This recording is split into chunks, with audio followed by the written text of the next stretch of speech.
Hi, Mike with Mike's Carburetor Parts.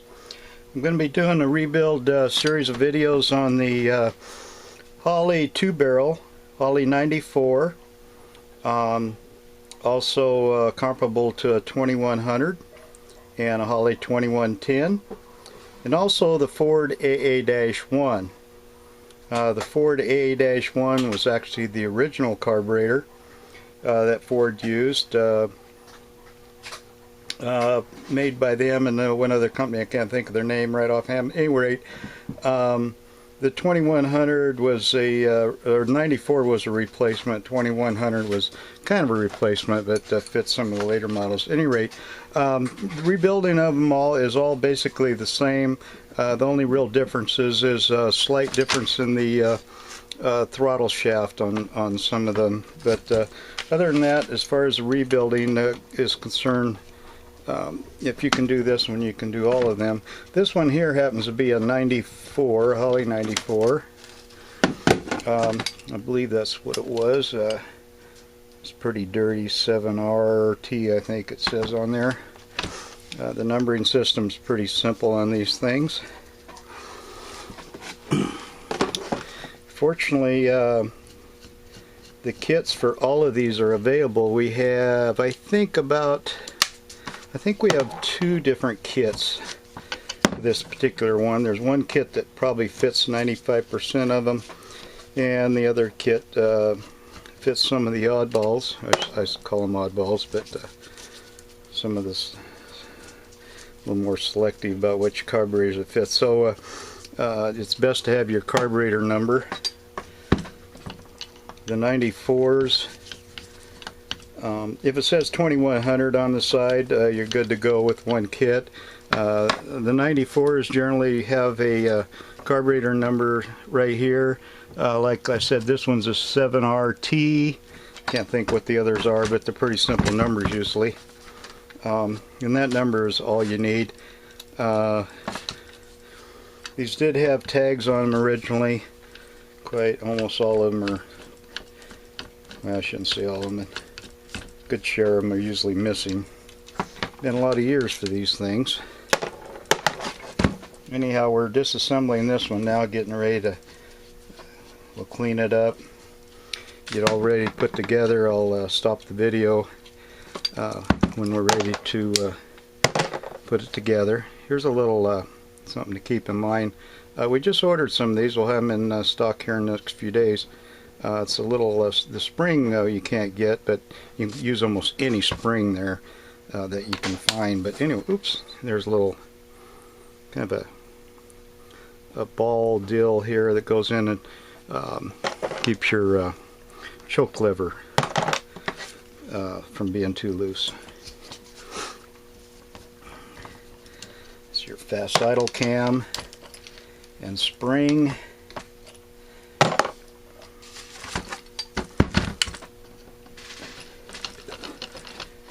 Take off the manual choke support, I guess is the best word for it.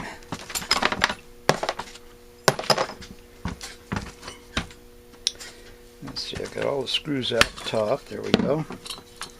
Okay, floats are not available for these. Fortunately, the old floats were pretty good quality and last forever.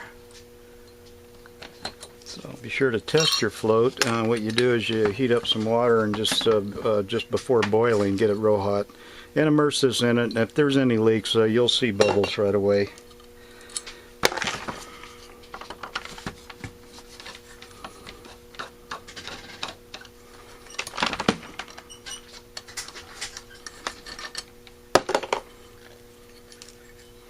Now I actually take these all the way down. I take the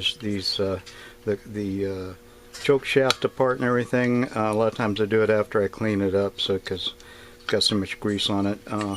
But when you take these off, grind the back side of them down flush with the choke shaft, and then the screws should come out easily. That way you won't break the choke shaft. I did just recently find a whole pile of these choke shafts. They're on online.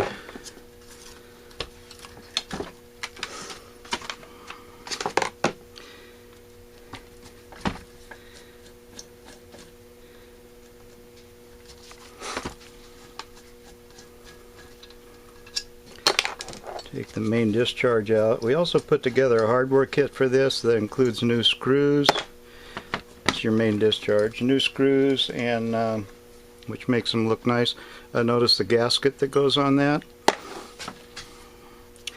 There's a check weight in there. Fortunately, they are still available if you lose yours. No check ball.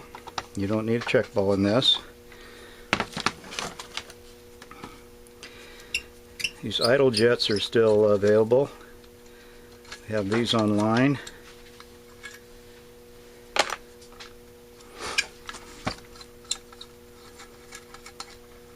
If you got one frozen in here, you can drill it out. Be careful. Don't want to ruin your carburetor.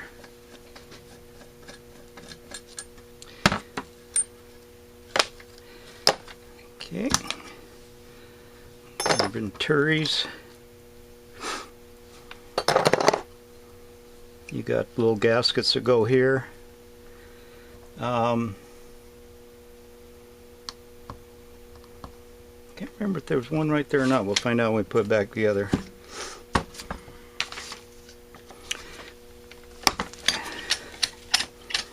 These screws are still available.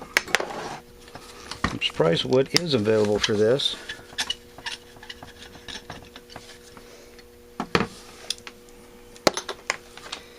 And we got our main jets that go in here.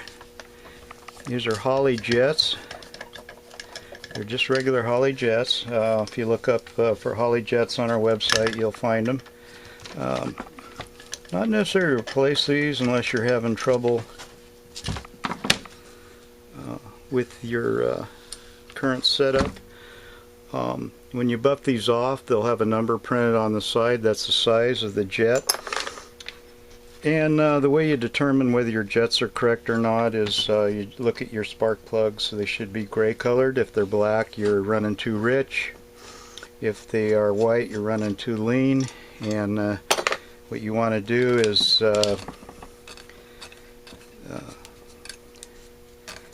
change your jets. If they're too lean or too rich, change your jets one size, put it all back together, try it again.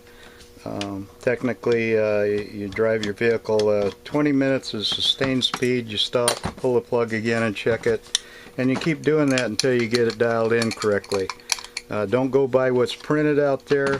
Gasoline is a lot different than it was 40-50 years ago when all these manuals were printed, so they're meaningless. The ethanol causes you, it takes more fuel now to go the same mile, so basically you need more fuel going through your carburetor than you used to. So like I say, don't use the printed stuff. It just won't do you any good. People ask me all the time what jet I should use, and I say, I don't know. You're gonna have to start out, your baseline is what's in the carburetor now, and then adjust it. And you want to take your time and do it correctly, so that you don't harm your engine.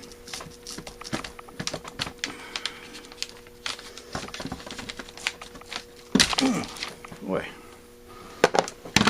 Okay.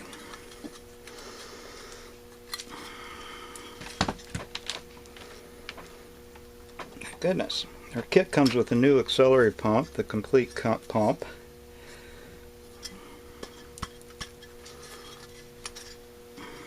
Get a punch here.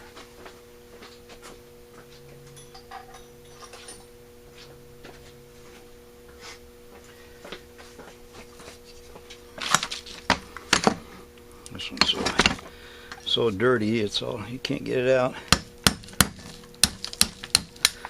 Okay. Fits in that hole pretty tight. So there's your pump. Looks like you could replace that cup if you had to.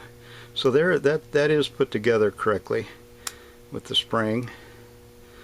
Don't remember if these springs are available or not, but probably won't need one anyway. There's a check ball down here you got to get out with a little retainer clip. Can't buy the retainer clip, so if you lost yours, you're going to have to try and make one. And all it's for is to keep the check ball from falling out of the hole. and there's your check ball. You only have one in this carburetor, so it won't be too hard to figure out. And we'll be testing that check ball when we put it back together before we put it on the vehicle, so we don't waste all of our time. And I will take the throttle shaft all apart. Check yours to see if it's loose right here. Sometimes you just hit this with a hammer, mushroom out a little bit, and that'll tighten it up. If not, you'll have to braze it. Get some brazing rod and